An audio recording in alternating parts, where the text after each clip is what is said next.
Sa isang maliit na barangay sa Bulacan, may isang simpleng ina na ang pangalan ay Lina.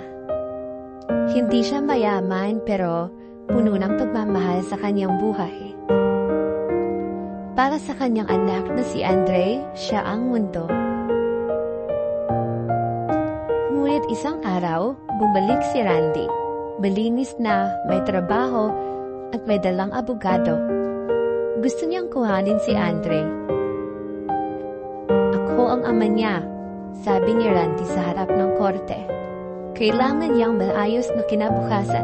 Hindi ako mayaman, sagot ni Lina. Pero alam ko mahal ako ng anak ko. Ako ang nariyan sa bawat oras na kailangan niya ako. Sa huli, nagsalita si Andre. Tahimik ngunit buo ang kanyang sinabi.